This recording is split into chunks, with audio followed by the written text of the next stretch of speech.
Alrighty, what's up guys? So before we get into today's video, I just wanted to make a few announcements really quick. So this is the final revision of the hoodies. These are super fire. The print quality is so much better.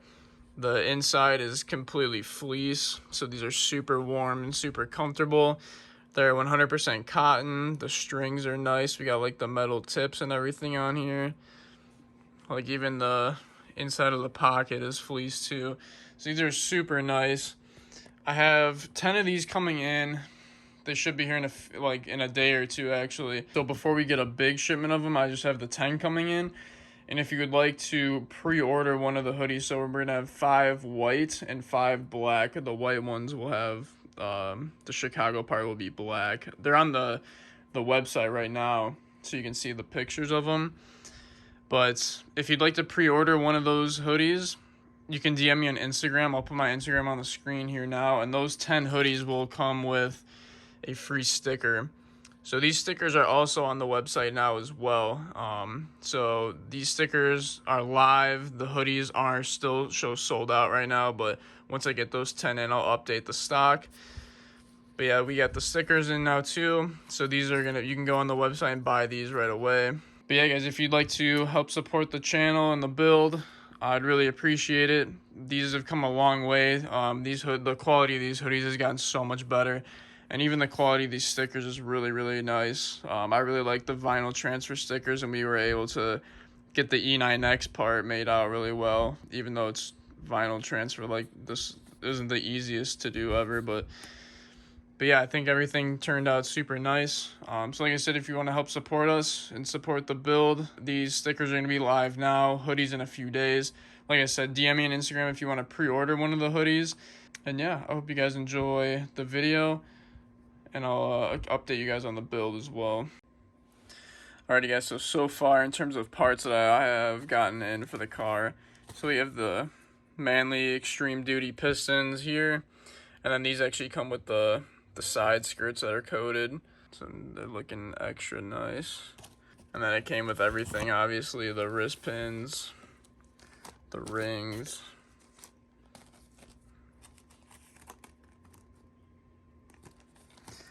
and then I believe the only difference with these and the non-extreme duty ones are just the pins that it comes with. Then we also have the rods here. So these are the Manley Turbo Tough rods. And then I also have the Calico King coated main bearings. And I just sent back the rod bearings. I had King Racing coated rod bearings. I sent those back to exchange for the ACL race bearings.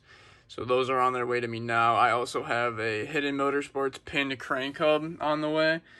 And then I still have to order the head studs and then the rest of the small parts. I'll keep you guys posted as I get more stuff in, but this is what I have so far. It doesn't seem like too much. I'm still waiting on a few things, and then I'll make a pretty big FCP order here, and then hopefully within the next month or two we'll be able to start tearing it apart and getting it sent to the machine shop, and everything will start falling into place.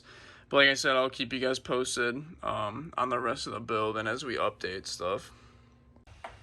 So the number one thing I would have to pick about my car, specifically being single turbo, is the sounds. I'm going to insert a bunch of clips now of how the car sounds, specifically with the Doc race kit that has the 2 open dump wastegates. In my opinion, it's the best sounding single turbo kit, so I'll put in those sound clips now.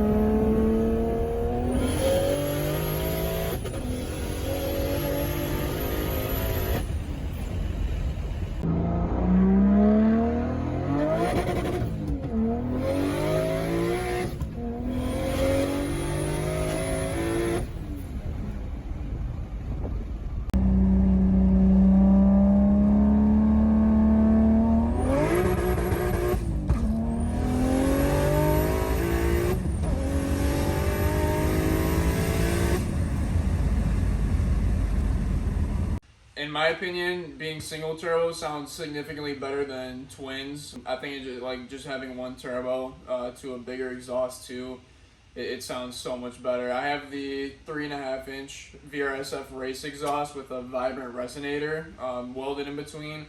So I think the combination of single turbo with the Doc race kit and the open wastegate dumps combined with that exhaust, it's like the perfect sound. So the second thing I love most about this car was the power that it made. On the dyno, it made 746 wheel horsepower at 27 PSI. We took it to 32 pounds on the street, so I never really know how much it made at 32 pounds. Plus, I think the dyno numbers read a little bit high than it actually was. But, you know, you never really know. It kind of just depends on the dyno and the shop that you go to. But, yeah, the power was super fun. In my opinion, it put it out super reliably. It really only got kind of sketchy at 32 or 30 plus PSI, but that's already past, like, the limits of the motor, especially with the big single turbo. So it held 32 pounds of boost, you know, for multiple weekends in a row without any issues at all. There really wasn't anything like catastrophic that went wrong with the motor except for, you know, it fried a piston ring. But everything other than that, it held it perfectly fine. So, you know, it's one of the few motors that can hold that much power for that long on a completely stock block and stock head. Like, that, in my opinion, that's super impressive for any engine. So I'm going to put in the clip of the dyno session when I took the car and it made the 746 wheel at 27 pounds. And then I'll throw in a few other clips of just racing it like 32 PSI and some other fun clips of it putting the power down on the highway and stuff like that.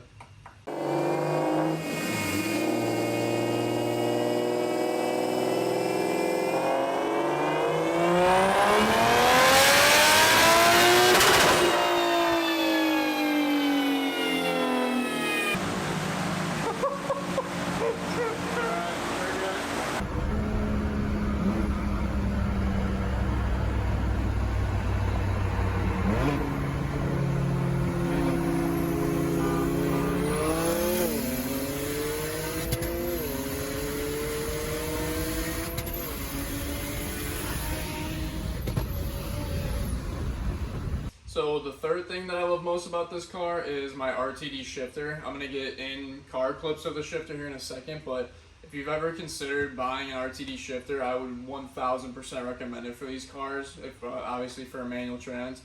So in my opinion, it's the most game-changing mod that you can do to these cars if you have a manual transmission, especially if you're coming from a stock shifter. The notchiness and just the overall how sturdy it feels after you add one of those in is so much better. It completely changes how the car feels and drives.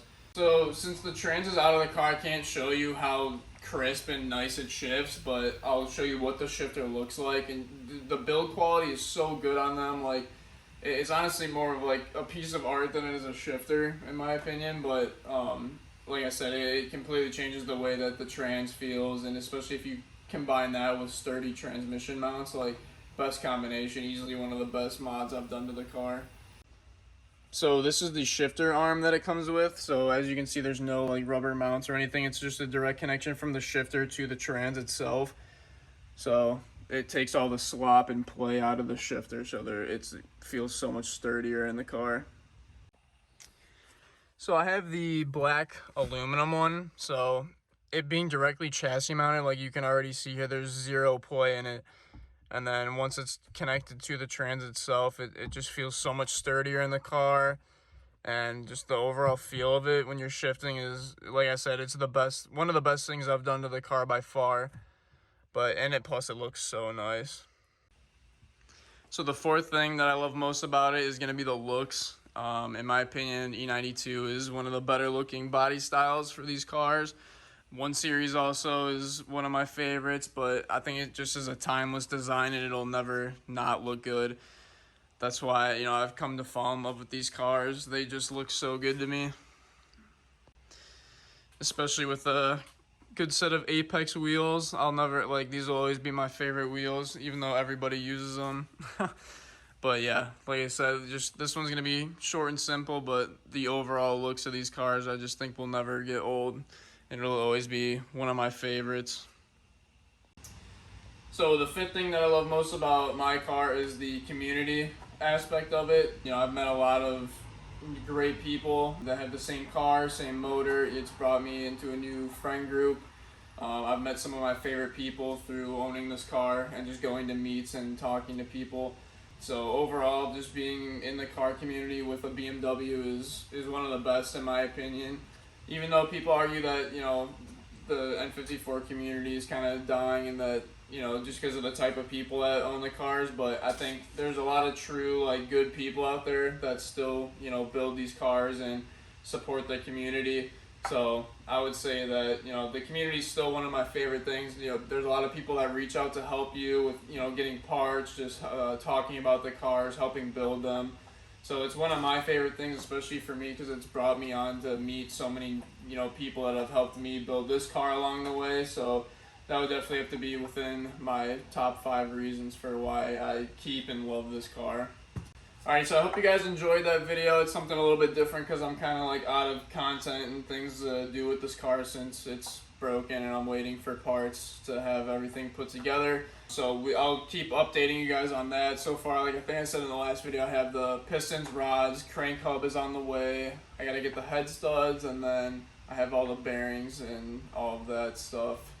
So there's only a few little things that I need, and then we should be able to start building this, and then it'll be ready for the springtime next year.